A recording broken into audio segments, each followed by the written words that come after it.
God bless you, young man. Let me take this off here. Yung mga may katanungan, we purposely, number one, we purposely requested that. First is, most of us, sometimes preachers have difficulty of dealing with Romans 10:13.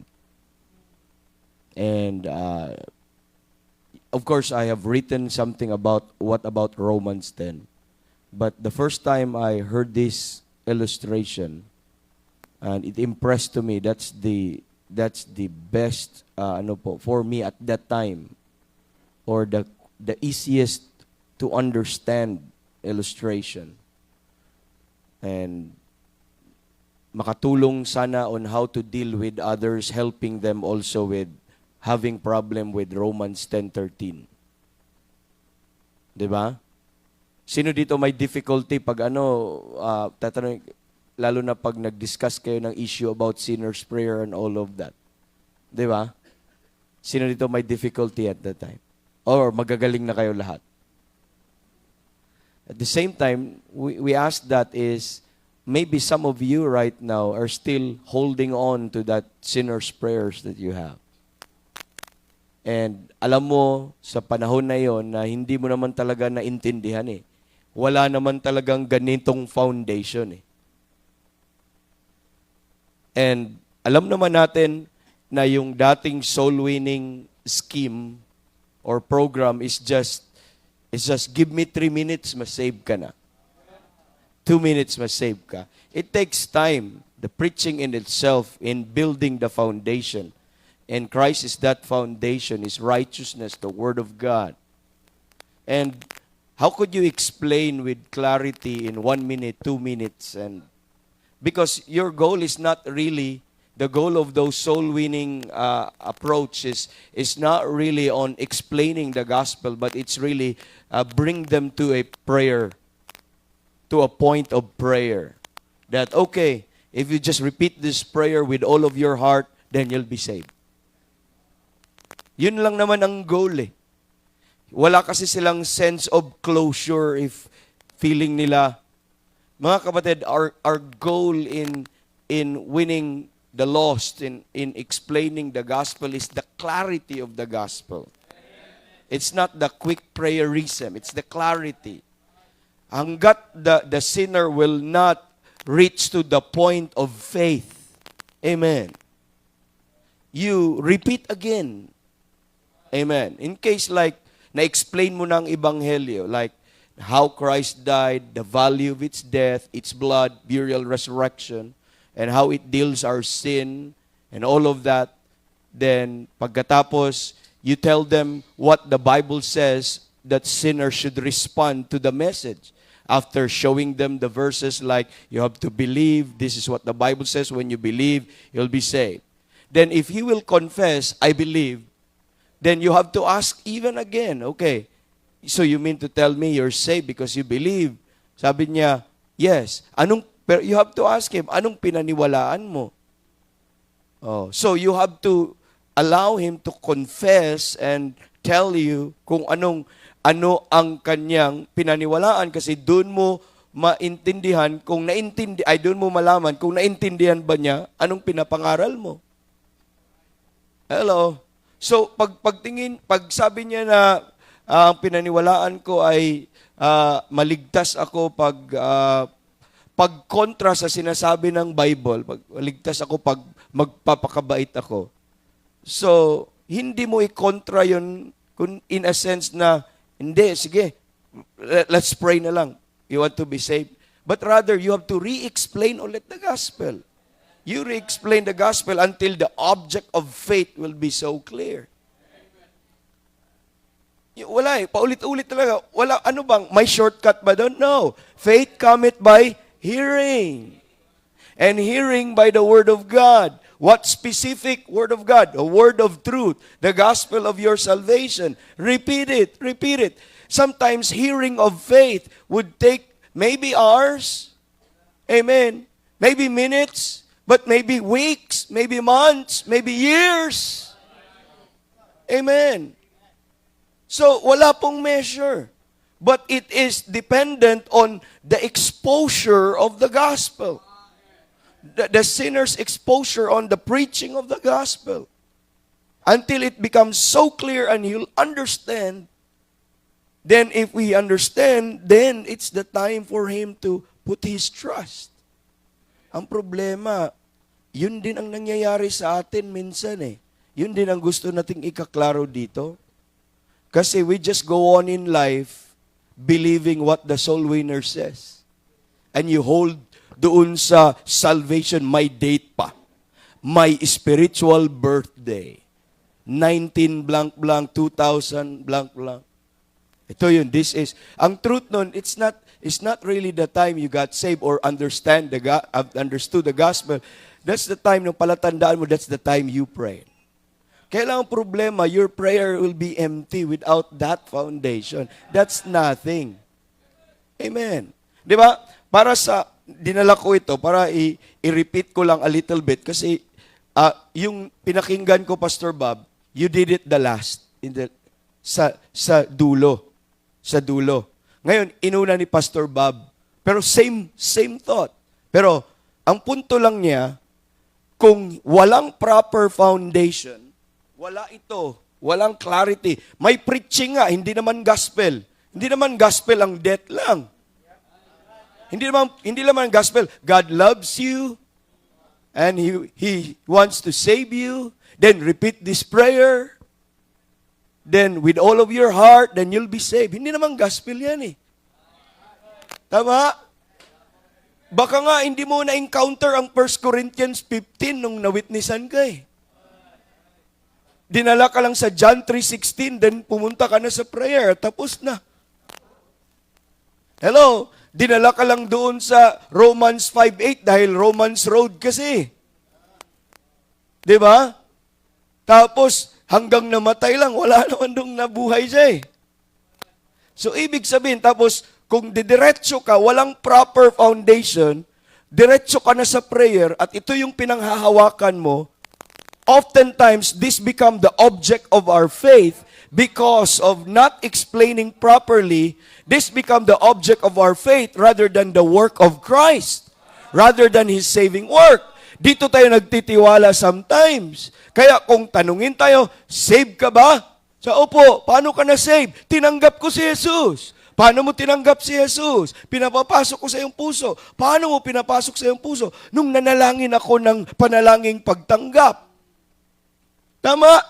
So, you discover with that interview na ang kanyang object ng kanyang faith, ang pinagpatungan ng kanyang faith, doon sa kanyang ginawa, sa kanyang performance, or doon sa kanyang pag-pray. Kaya kung ito, hindi ito nakapatong sa tamang pundasyon, or baka sa ibang ebanghelyo pa nga, di ba? Or kung basta-basta mo lang itapon yan, bagsak yan talaga. Wala talaga yun. Nothing talaga yun. Kaya ngayon, mga kapatid, yan ang pananampalataya mo din. Bagsak din. I hope na-explain po natin yan. Naintindihan mo na ngayon kung bakit hindi sila pupunta sa Romans 10:14. Ang 10:14 po, yun ang nagbibigay ng foundation and context sa Romans 10:13. Yung sinabi kanina, how shall they? How? That's the impossibility. Call on Him of whom they have not believed. Amen. Huwag kang dumiretso nga sa call. Hindi ka nga makakall kung hindi ka muna believer. Believer nga eh. Amen.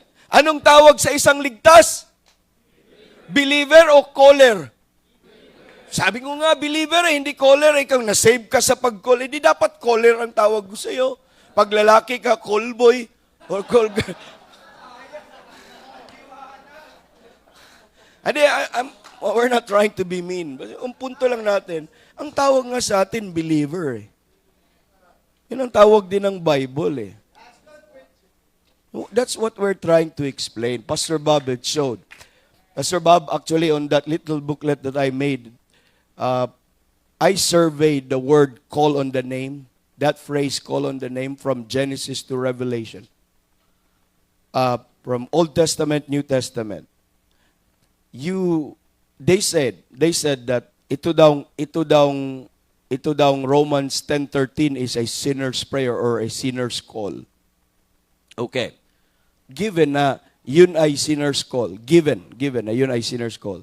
But if I look at the survey, lahat ng mention ng call upon the name or call on His name, that phrase, okay? Madali lang mag-word search ka lang and you'll discover. Look at somewhere the context, okay? Ang tinutukoy at ang in-encourage na gumawa noon is someone that is already related to God. Even the first mention, they're already related to God. Walang heathen, walang unsaved, ungodly who made that. They're all believers. Including the New Testament, he even quoted 2 Timothy earlier. And if that is so, then do you mean to tell me that Romans 13 is an isolated case?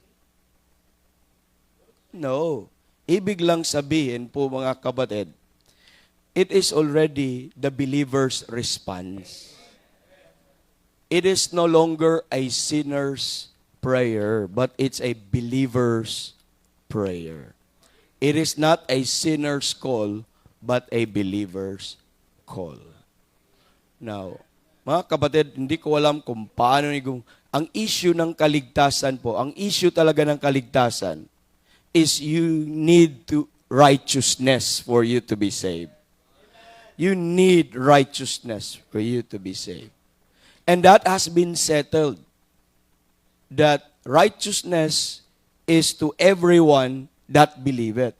Even before you look at Romans 10, it has been established in Romans 1:16. Diba? For I am not ashamed of the gospel of Christ, for it is the power of God unto salvation to everyone that believeth. To the Jew first, then also to the Greek. Bakit? Power of God unto salvation. Verse 17, for therein is the righteousness of God. Therein, what's the nearest context? In the gospel. The gospel of Christ contains the righteousness of God, that whosoever believeth doon sa ebanghelyo na yon, that righteousness will be reckoned, will be imputed to the believer.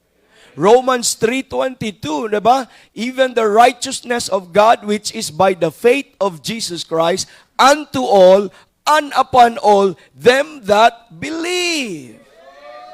Diba? It's very clear, Romans 3:26, that God could declare His righteousness at this time, that He might be just and the justifier of him which believeth in Jesus. We're saying is, mga kapatid, bago ka makaabot sa Romans 10, na-establish na po, na ang issue of salvation is a sinner needs, amen, righteousness, and the only way to get righteousness is to believe the finished work of Christ. And that's the real order, is not Romans 10:9. We call this in linguistic devices as introversion and extroversion. Okay? So, because Romans 10:9 is that if thou shalt confess with thy mouth the Lord Jesus and shalt believe in thine heart that God hath raised him from the dead, thou shalt be saved. If you stop there, seemingly the order is you first have to confess. Then you believe. Then save. If you stop there, but that's not how you study the Word of God. Just like when you read Romans 10:13, whosoever shall call upon the name of the Lord shall be saved. If you stop there, as if yun na yun. But that's not how you study the Bible. You look at the context, you read on. And the explanation would be in the next verse. The answer would be in the next verse. Then, in the case of Romans 10:13, the answer is 10:14. That the proper order is, there must be believing before calling. So you must be a believer before you call. And the same true with Romans 10:9. The proper order is in the next verse, Romans 10:10. Amen. Amen. With the heart, man believeth what? unto righteousness. That's imputation of righteousness. Then after you receive that righteousness, you're saved instantly. When you believe po mga kapatid, with your heart, you're sealed with that Holy Spirit of promise. And innumerable blessings happen to you the moment you believe. Even before you confess. The believer is already 100% saved forever when he trusted Christ. That's the right order. Then, there's a confession. It's iba na po, malalim na po. Because pag makakita ka kasi ng word na save at salvation, sometimes akala natin para sa kaluluwa lang lahat. Hindi naman lahat ganon. Same thing with the word baptism. Pag makikita ng baptism, hindi naman lahat tubig lang.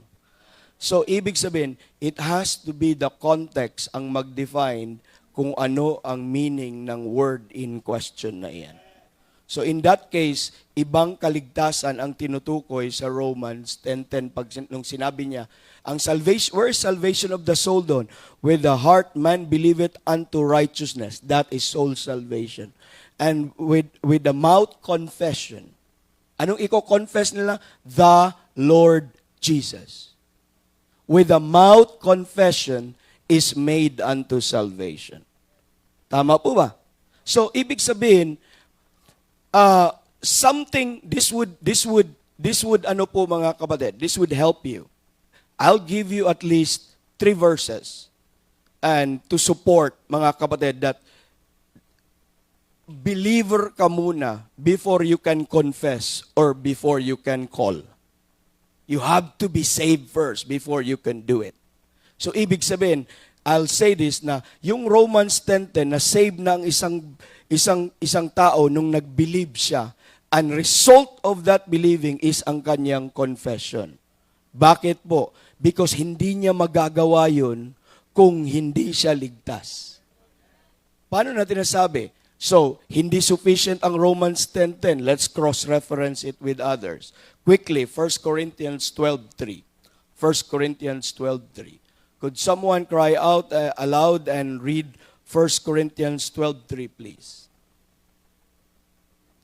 Dito, sa mga men natin, yung malakas ang boses, naubos na po aking boses. Sige po. 1 Corinthians 3. Lakas? Wala. Corinthians chapter 12, verse number 3. The Bible says, Listen. Wherefore, I give you to understand that no man speaking by the Spirit of God calleth Jesus accursed, and that no man can say that Jesus is the Lord, but by the Holy Ghost. Listen, have you heard that?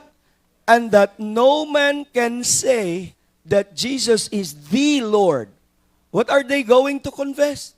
In Romans 10:9, if thou shalt confess with thy heart the Lord Jesus. Now, 12:3, no man can confess that Jesus is the Lord but by the Holy Ghost. So kung wala kang Holy Ghost, hindi mo pwedeng ma-confess.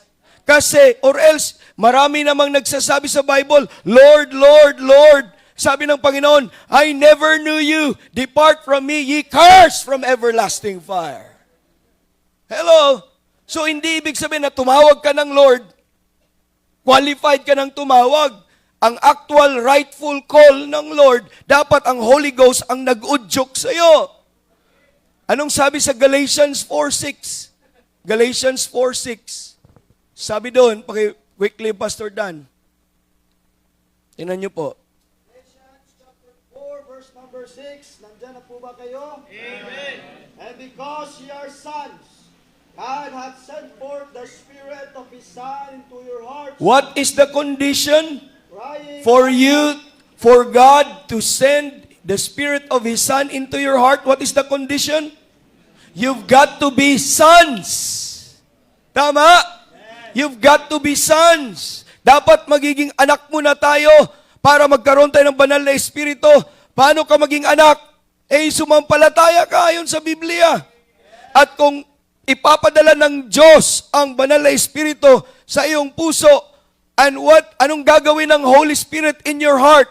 Crying, Abba, Father, it's crying, Father, Father, Father. It's assuring our relationship that you are His child. He is your Father. Now, cross-reference it to Romans chapter number 8, verse number 15. Romans 8, verse number 15. Anong sabi? Romans 8:15. Romans chapter 8, verse number 15. Nandiyan na po ba kayo? Amen. We have not received the spirit of bondage again to fear, but ye have received the spirit of adoption, whereby we cry, Abba, Father. So, when a believer is saved, he received something. He received the capital S Spirit. Natanggap. So, hindi mo tinanggap ang Holy Spirit. Natanggap mo siya nung naligtas ka. Nakuha niyo po? So, natanggap mo yung Spirit of adoption. Anong adoption ang tinutukoy? Galatians 4:6, adoption of sons. At ang patunay that you are sons of God is because of that Holy Spirit. Naintindihan po natin? Now, anong sabi doon? Receive the spirit of adoption whereby we cry, Abba, Father. Okay, let's put this together. In Galatians 4:6, sino ang nag-cry ng Abba, Father? Sino? Tingnan mo yung sa Galatians 4:6, who cried, Abba, Father? Sino? It was the Spirit of His Son crying, Abba, Father. In Romans 8:15, who was crying, Abba, Father? It was the Spirit, tingnan nyo nga. It was the Spirit of adoption. We nga eh. We cry, Abba, Father. So, anong punto? The reason that you can call Him Lord, you can call Him Father, it's because someone inside you tells you to do that. It was the Holy Spirit that prompted the believer to call his God, but you'll never, amen, do it, not until you'll be saved. And when you'll be saved, you will have the Holy Spirit. Then and then, you can call Him rightly. That's the point. Saka mo pa siya mapatawag ng maayos. Do you think, mga kapatid, kung call upon the name of the Lord lang at walang pundasyon yun, lahat naman tumawag Expression nga nila sa US, pagmumura nila, pangalan pa ng Panginoong Jesus. Diba? Sa atin nga, Trinitarian pa pagkatawag si Jesus, si Maria, at si Joseph. Mas lamang. Lahat naman mas-slide ka lang, ay, Jesus! Ibig sabihin, save ka na. Ang punto, hindi. Walang pundasyon yun, basag yun. Walang ganon. Ngayon po, mga kapatid, in-explain na natin, kasi baka doon ka kumakapit kasi. Doon ka kasi sumasandal Kaya, ang invitation natin, amen, ang invitation pa rin natin is, examine yourself. Examine yourself. Ngayon, kung na-prove mo sa sarili mo at inaamin mo, o nga, doon pa rin ako kumakapit. At ikaw ay handang baguhin yun, i-repent yung ganong klaseng paniniwala. You know what to do now. Ang iyong paniniwala, ilalagay mo sa ginawa ni Jesus Christ. At yun, saan ka maniniwala? Sa nguso o sa puso? Sa puso. So, ibig sabihin, if believing happens in the heart, amen, you don't need to say it in your mouth for believing to happen. Parang ganito lang, simple na illustration. Ang bibig po natin parang tambutso lang, pero ang makina po natin ay ang puso natin. So we say, out of the abundance of the heart, the mouth speaketh. As a man thinketh in his heart, so is he. So if you know that you are a believer in your heart, so are you. Amen. Then, if you have faith in your heart, lalabas yun sa iyong bibig. But even before lalabas sa bibig yun, it already happens in the heart. Hindi po sabay-sabay po yun. Hindi sabay-sabay. Nakuha po natin? So I hope magdagdag even sa ating mga pastors, magdagdag po sa pagtulong natin sa mga nag-struggle po dito. Nag-struggle. Marami pong tumatayo sa ating position pagdating sa kaligtasan pero iniiwasan nila ito na magkaroon ng argumento dahil hindi natin na-deal properly ang mga bagay na ito. And sana po ay na-bless kayo. Bakit po? Bless po ako dito. Bless po ako sa illustration na yun. And that's why, I think twice nagawa ni Pastor Bob. Hollow blocks yung pinakauna. Yung una ko nakita, it was karton na lang ata. Nagtipid na yung pangalawa. And naintindihan nyo. Amen. Na-bless kayo. Amen. Kita po, now ngayon, help anybody. At yung mga nag-confirm ngayon na hingi ka ng tulong. Ang lahat ng nakaintindi ngayon can help you as well. Amen. So what a blessing. Dito lang po, sa mga meetings natin, even sa ibang mga lugar kung saan man tayo nandun, ay nagkaroon tayo ng ganitong mga exposures at pagtuturo. And salamat po sa biyaya ng Panginoon. Pastor Bob, thank you po. We're taking time po doon. Okay? So let's all stand and let's pray. Kung may mag-respond ba sa inyo dito, Ebanghelyo ay gawin nyo po, no? By the way, in-emphasize the first day, a sinner can pray. And what should be your prayer? Lord, give me understanding. By the way, not prayer for God to save you. Some people would argue with us and they said, how can you be saved if you will not ask God to save you? You've got to ask God to save you for Him to save you.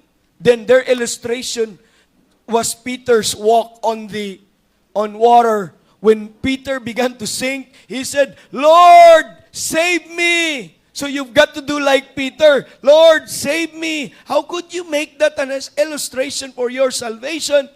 If you pray that prayer, Lord, save me, the Bible will tell you, He did 2,000 years ago. When you ask, sabi niya, how could you be saved without asking forgiveness? Then you cried, Lord, forgive me. If the Bible will say, He did, in whom we have redemption through His blood, even namin sa mga hindi paligtas.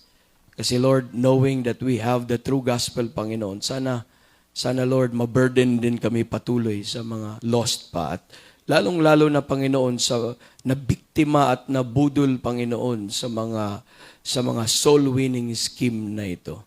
Gamitin niyo ang lahat ng nakakinig ngayon at natuto ngayon, Panginoon, na sila na din ang magpatuloy na mag-share at mag-present ng malinaw na ebanghelyo, Panginoon. We need people, Lord, na truly naintindihan ang inyong gospel, Panginoon, para po sa amin. And gamitin niyo po even ang crowd na ito and save souls, Lord. Continue even to work, Panginoon. We are waiting, Lord, and praying, Lord, na sana there will be profession of salvation, Panginoon. And I know, Lord, that you will be dealing with them sa lahat ng naririnig nila, Panginoon. Gamitin niyo po yan. And thank you for this night. Salamat sa grace na inalaw niyo po na namin ma-enjoy today. Salamat sa availability ng inyong word, Panginoon. And pinapurihan ka namin, pinapasalamatan. In Jesus' name, Amen. Woo! Amen. Let's have one song. Early pa rin tayo. Akala ko aabot tayo alas 11. 10:30 tayo last night, di ba? So let's have one song bago tayo mag-dismiss kasi amoy nyo na yung popcorn. Ask na natin si brother Elmer. Amen, amen. Amen, amen. Naway naging maliwanag ang presentation ngayong gabi.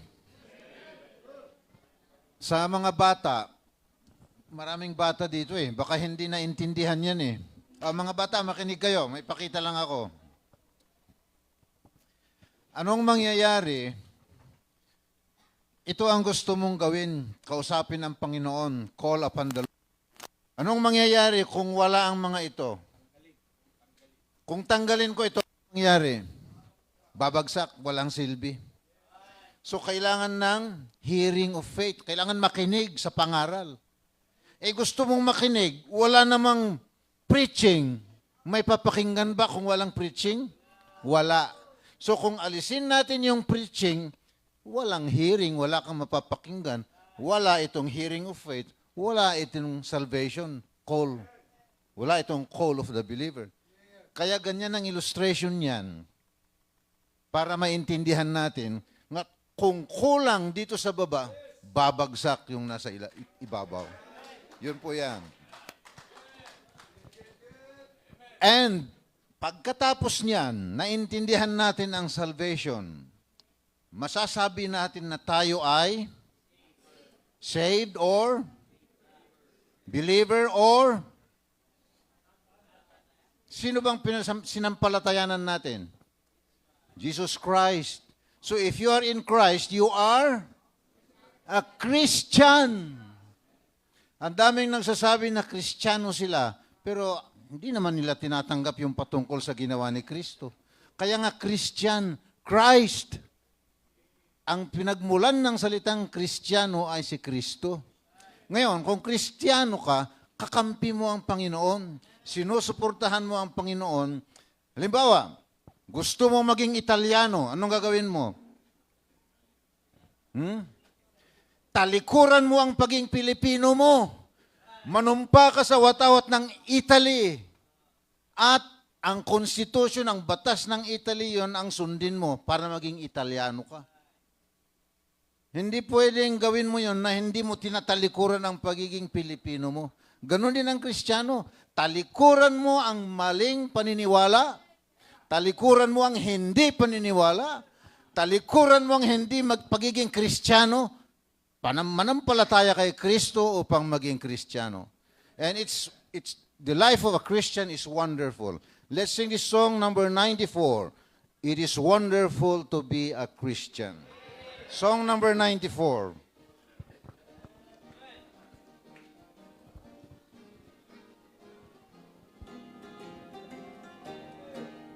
Ready, verse 1. Sing. Life has purpose now it never had before. There is meaning to each day and even more. For a joy and peace I can't explain is mine. Amen. Since I found your life, my Lord divine. Oh, it is wonderful to be a Christian. Oh, it is wonderful to be God's child. Amen. Oh, it is wonderful to have your sins forgiven. Oh, it is wonderful to be redeemed, justified, forever reconciled. I can go directly to Lord in prayer. That's the believer's call. There. And He listens as His promises I plead. Amen. I find mercy there and grace for every need. Oh, it is wonderful to be a Christian. Oh, it is wonderful to be God's child. Oh, it is wonderful to have my sins forgiven. Oh, it is wonderful to be redeemed, justified, forever reconciled. Verse 3, and the hope of heaven's glory thrills me so. Are you thrilled? Amen.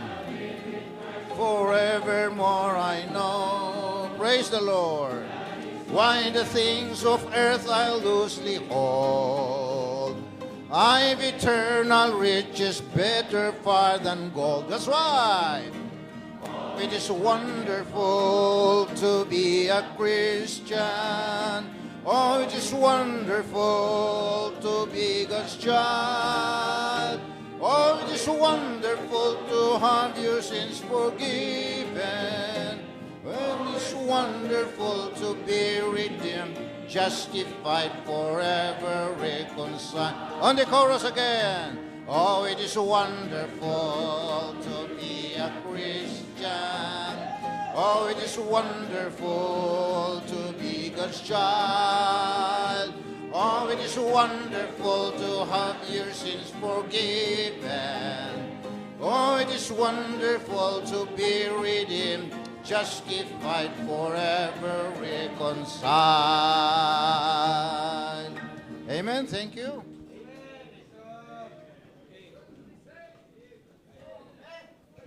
Okay, yung mga dumating, baka wala pa kayong accommodation ha, please secure yung accommodation. Meron po tayo dyan, lapit lang kayo dyan sa registration at i-refer po kayo sa accommodation. Kung may kailangan kayo, please let us know. Mga gamot, kung kailangan may nag-LBM or may nilalagnat, meron po tayong mga pang first aid po dyan. And please, huwag kayong mahiyang lumapit. And lapit lang kayo dyan sa may counter natin dyan sa entrance. Okay, meron po tayong mga snacks ngayon dyan. Let's have sweet fellowship. Then also, save up enough strength para po bukas. Para final day natin bukas at marami pa tayong magagandang maririnig. Amen. And let's ask our evangelist Joey to close us in prayer. Paki-include na din refreshment, DJ. Ama Banal, maraming salamat po. Thank you very much that it is very evident that since the first morning session of the first day, you are with us. Please be with us continually. Kayo pong patuloy na maluluwalhati. You have confirmed too many things in our hearts and minds. Dalangin ko po na lead us back to our respective places a brand new man. New creatures, never to be the same again. To your glory by your grace, for our good always and to the benefit of many people around us. Bless the food that we're about to partake and the fellowship. But Lord, help us to get a good night's rest tonight, for us to be able to be prepared physically, spiritually, and emotionally tomorrow being the final day. Bless all the preachers that you're going to place behind your sacred desk to represent you before your people. Oh Lord, these things I pray in Christ's most precious name. Amen. Amen.